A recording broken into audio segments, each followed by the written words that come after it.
So today we're going to be looking at a scenario where the USA collapses in 2021. So let's say that a bizarre political event took place and all 50 states gained independence. If you enjoy this video, make sure to leave a like on it and subscribe to the channel if you're new. And let's go ahead and get right into it. So the first thing to happen is everyone panicking. You know, the #1 economical country in the world has just collapsed. Now what? Now right off the bat, not all of these states are going to be recognized. I mean, obviously Wyoming isn't going to be recognized because that's not even real in the first place. But aside from the panic, we're going to have states trying to, I guess, recover from this collapse. Many of these states rely on federal support. So without that support, they're going to be having to make their own economy and figure it out on their own. Now, some states that are probably going to be doing just fine are California, Texas, and New York. And some states that aren't going to be doing too hot are probably the southern states and maybe the smaller northeastern states. After the initial collapse, we're going to have some states that are going to be working together since they're already close in real life. They're probably going to be creating some alliances such as economical alliances, defense pacts, or maybe just military alliances. So the first alliance to be made is California's new economical alliance, which is made with all the Pacific states and Nevada,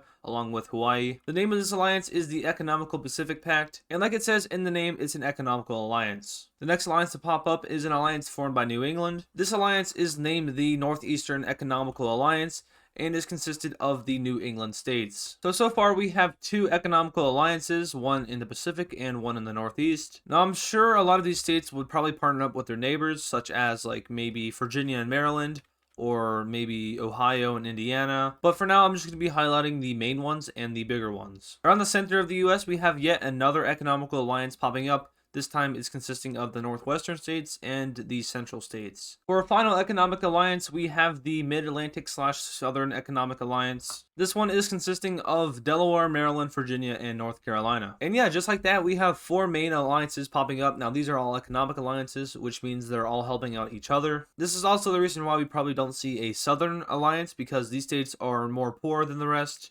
and they would probably be more worried about themselves than as opposed to helping out their neighbors. So what happens from here? Well, not much. These states are going to be pretty weak compared to the rest of the countries in the world. The only states I could see becoming really strong are Texas and California. But other than that, these states are going to be trying to recover from the initial collapse, build up their economies, build up their militaries, and maybe in 100 years they'll be able to go to war. But as of now, like I said, recovery. The first major event I could see is probably Maryland taking over DC. And by doing that, they gain about 1 million new citizens, which is really good. It's also really good economically because DC is basically just a city-state. So about a month later, we're going to have some states that are going to collapse. These are states that are unsuccessful in creating their own economy and are just going to collapse. These states include Louisiana, Mississippi, and West Virginia. Now, with these countries collapse, this is going to lead to other countries surrounding it wanting to take land. So starting off in the South, we have some major land changes, obviously, because these states have collapsed. These surrounding states have taken up the land. When it came to Mississippi, there was a peaceful split up of it.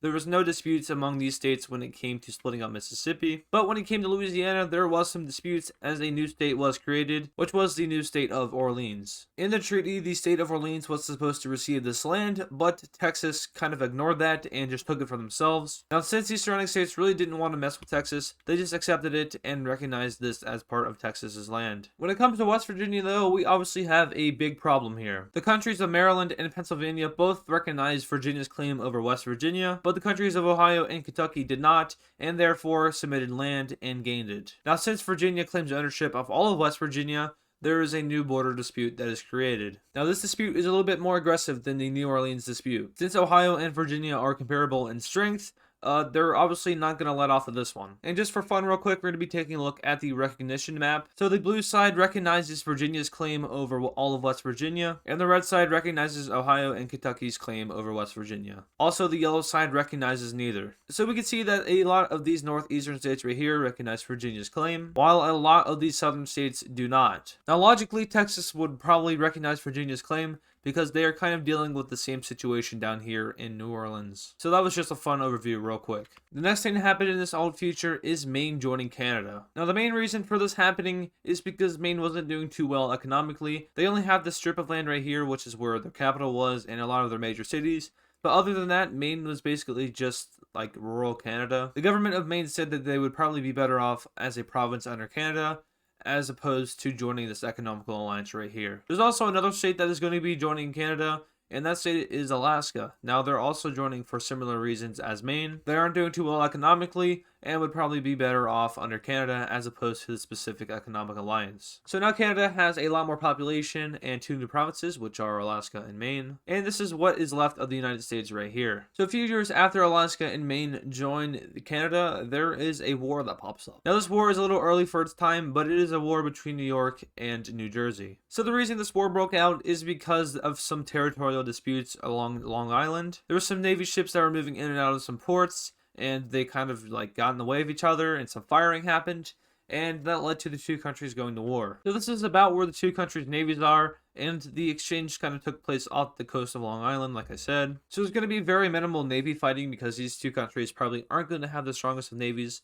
Like I said, this war is a little early for its time, so the 2 countries aren't that strong. But when it comes to land invasion, New York starts to push from all sides and starts to capture major cities along Jersey's coast. After capturing a little bit of land, New Jersey surrenders over to New York, and New York gains a little bit of land. After the first war in America breaks out, there's going to be some military defensive pacts that are made. The first notable one is that the economical alliance between these mid-Atlantic states is turned into a military alliance, and New Jersey is added. Now, the alliance was turned into a military alliance, but is also still an economical alliance, so it's kind of working like the EU, where it's an economical alliance, but it also has military defensive. Another military alliance that is created is the Southern Defensive Pact, which is made between Arkansas, New Orleans, Alabama, Tennessee, and South Carolina. The purpose of this pact is to kind of combat Texas, who has been getting a little bit aggressive about these territorial claims. Now, the reason South Carolina is in there is because they are scared of North Carolina. There's been no aggression between the 2, but South Carolina said that they would rather be safe than sorry. Which doesn't really make sense, because if North Carolina went to war with all of these states, they would probably call in all of these states,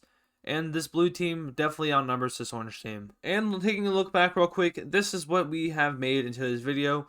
So we have the US that broke apart, and many states actually collapsed, and some states even left the country. By that I mean they joined Canada. We have lots of new economical alliances and even some military alliances. We've had some land disputes and 1 war. So is this scenario realistic? Probably not. I don't think that there would be any wars, and I also don't think that there would be any states that would join Canada. I think that if the United States did collapse, there would probably be one big alliance between all 50 states that would kind of work towards economically fixing each state.